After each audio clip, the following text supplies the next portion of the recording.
꽃을 피우자마자 어처구니 없이 아스라자간 최상병의 희생장소에서 잠을 청하면서 자연스레 나의 군대 생활을 회상하게 된다. 1978년, 그러니까 46년 전이다. 그해 7월 21일에 나는 군대에 징집되었다. 그 하루 전날 이미 우선 징집으로 6개월간 단기하사 훈련을 마치고 휴가 온 동기와 함께 역전에서 술잔을 나누고 있었다. 둘만의 술자리에서 거나하게 취한 듯한 60대 노인이 우리 대하를 엿듣다가는 대뜸 그러는 것이다. 요즘 군대가 무슨 군대야? 한국 군대가 무슨 군대야? 나는 대동아 전쟁 때 일본군으로 전쟁에서 직접 참전한 사람이야. 하면서 자신의 종아리에 총탄이 스친 자국까지 보여주면서 의시되었다. 그래서 실전에 참전한 노병이니까 적당히 예우를 해 주었는데 이 양반이 갑자기 벌떡 일어나 팔을 들어 반동을 저으면서 일본 군가를 막 부르는 것이었다. 군가가 끝나자 천황폐하 만세, 대일본 제국 만세 하면서 만세 삼청을 하는 것이 아니겠는가.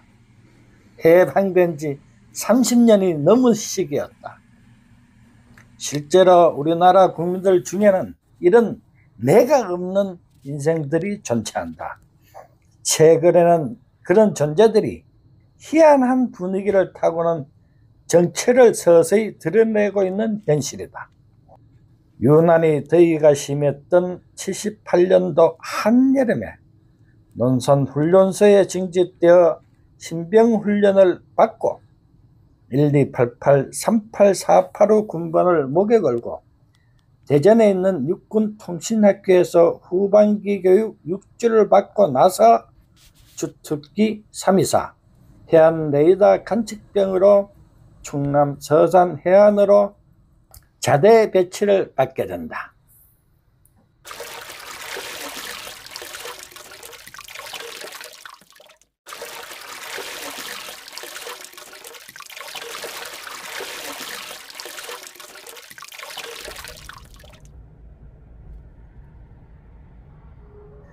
(70년대는) 북한이 캐석정을 이용하여 남한의 해안에 빈번히 침투하던 시절이었다.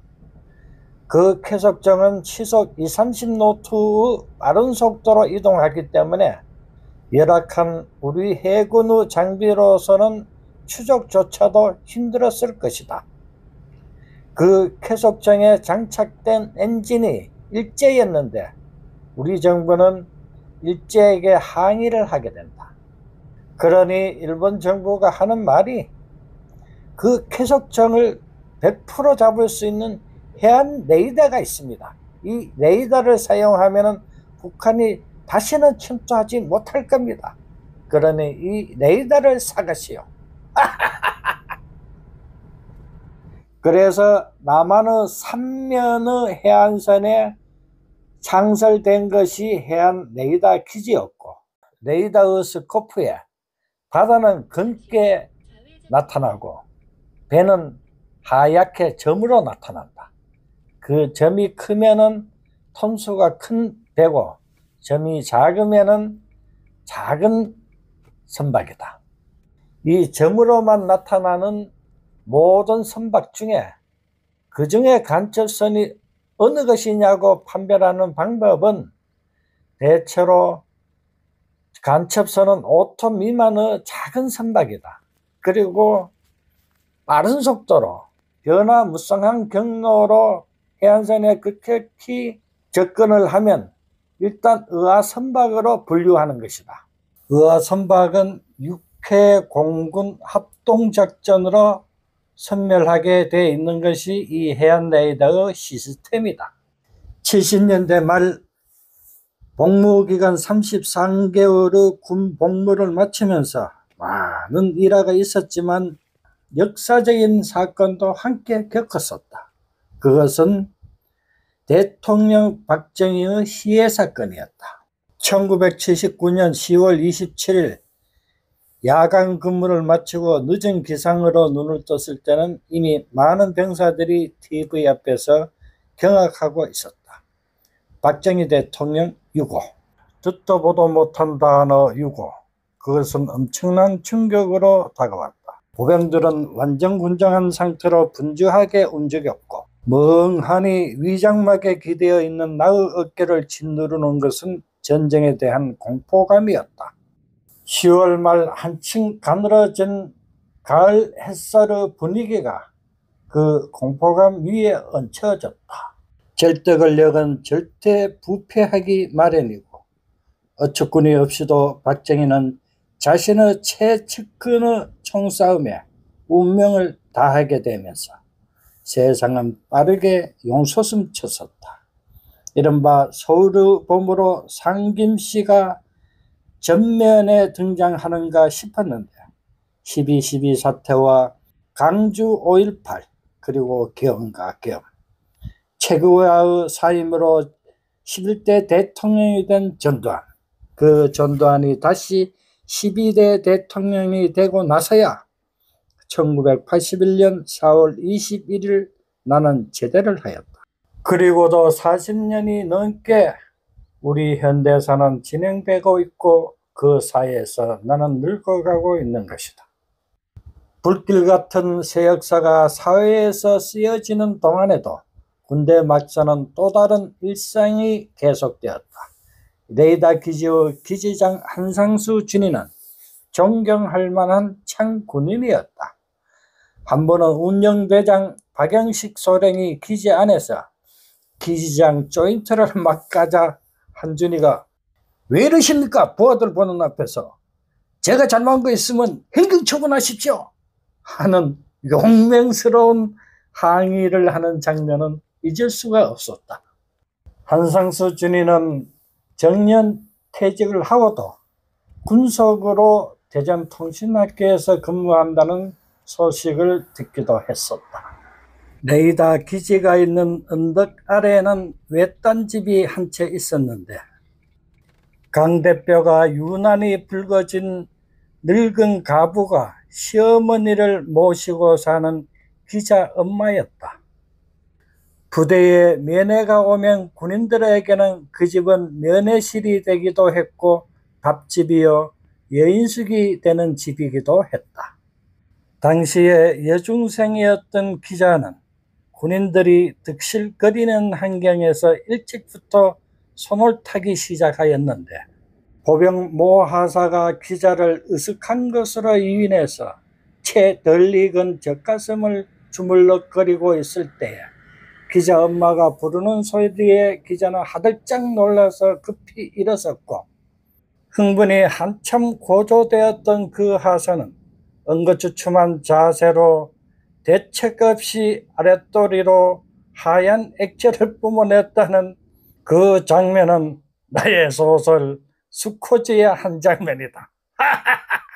기자 엄마는 기자가 중학교를 졸업하자마자 읍내에 있는 옷가게에 점원으로 내보냈는데 우리는 읍내로 외출 가는 길이면 꼭 기자 얼굴을 보러 가고는 했었다. 한결같이 반겨주던 기자는 엄마를 닮아서 강대뼈가 있지만 그 강대뼈는 유린하게 반들거렸고 믿지도 않았고 앙증스럽기까지 했었더랬다. 기자가 읍내로 멀어지자 병사들의 시선은 넓어져서 저 건너 마을 호승연에게 집중되었다. 호승연은 국민학교만 졸업하고 부모를 도와서 농사일이나 집안일을 도맡다 하는 기자보다는 훨씬 성숙한 아가씨였다. 일부러 냉수 한 잔 얻어먹자고 그 집에 들리면 호승연은 밀짚 모자를 깊게 눌러쓰고 맨발로 마당에서 콩타작을 하고 있었는데 나는 그 분위기가 영화 더블 데이트에 나오는 흑인 노예 부인이 연상되고는 하였다. 병사들에게는 호승연의 목격담이 마치 영웅담처럼 이어졌고 그녀는 자연스럽게 모든 병사의 연인이 되어갔다.